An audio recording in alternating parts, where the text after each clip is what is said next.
Hallelujah. स्वागत है आप सबका मेरी भविष्यवाणियों की पुस्तक में। तो आइए हम आज के पवित्र वचन को पढ़ेंगे जो कि परमेश्वर के दास प्रेरित अंकुर यूसुफ नरूला जी के द्वारा लिखा गया है। खुदावन परमेश्वर का तेज, जैसा कि निर्गमन की पुस्तक अध्याय 33 उसकी 18 आयत में लिखा है। मूसा ने कहा, मुझे अपना तेज दिखा दे।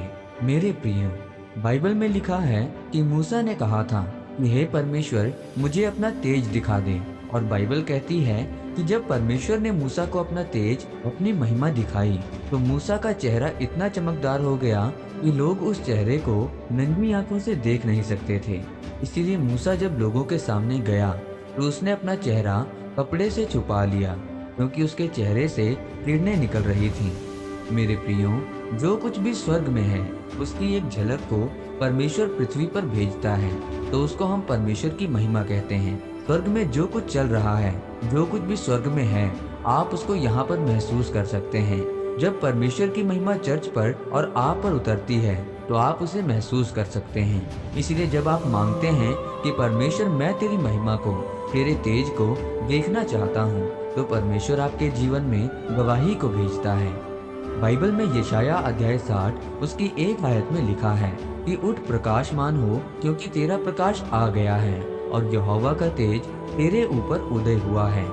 जब परमेश्वर की महिमा आती है तो बाइबल कहती है कि हम प्रकाशमान होते हैं, हम चंगे होते हैं और छुटकारे को पाते हैं। लोगों के ऊपर स्वर्ग से तेल आता है। मैंने इज़राइल की चर्च में देखा है कि कई लोगों के दांत सोने के बन जाते हैं, कई लोगों के अंग नए बन जाते हैं। जब आप स्कूल में पढ़ते थे तो कई बार आपको लैब में लेकर जाते थे और जो कुछ आपने पढ़ा होता है उसे वो प्रयोग करके दिखाते हैं। वैसे ही आपने बाइबल में जो पढ़ा था, जो सुना था कि प्रभु यीशु मसीह मुर्दों को जिंदा करते हैं, वो लंगड़ों को चलाते हैं, अंधों को आंखें देते हैं। जब परमेश्वर का तेज, उसकी महिमा आपके जीवन में उतरती है तो आप प्रायोगिक तौर पर उसको अपने जीवन में पूरा होते हुए देखते हैं। आपके तलाक का केस रद्द होता है, घटनाएं रद्द होती हैं, आपको बीमारियों से आज़ादी मिलती है, आप छुटकारे को पाते हैं। बाइबल में लिखा है कि जब परमेश्वर ने अपना तेज मूसा पर जाहिर किया तो उसने 40 दिन और 40 रात कुछ नहीं खाया और ना ही पानी पिया, पर वो परमेश्वर से प्रार्थना करता रहा और उससे बातें करता रहा। इसलिए आप भी अगर चाहते हो कि परमेश्वर का तेज, उसकी महिमा आपके जीवन में आए तो आपको भी रोजे रखने की जरूरत है। आपको प्रार्थना में रहना होगा, आपको परमेश्वर के वचनों पर मनन करना होगा और उस पर भरोसा रखना होगा। तब परमेश्वर आपको एक बड़ी गवाही के साथ खड़ा करेगा। परमेश्वर की हजूरी, उसका तेज आपके जीवन में आएगा और आपकी सुरक्षा करेगा। आमीन।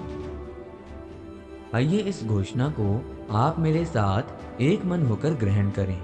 सर्वशक्तिमान परमेश्वर प्रभु यीशु मसीह के नाम से मैं ये घोषणा करता हूँ कि जितने भी लोग परमेश्वर के वचनों पर चलते हैं, उन पर मनन करते हैं, उन सब पर परमेश्वर का तेज प्रकट हो और वो आशीषित किए जाएं। आमीन। परमेश्वर आप सबको आज के इस वचन के ऊपर मनन करने के द्वारा आशीषित करें। आमीन।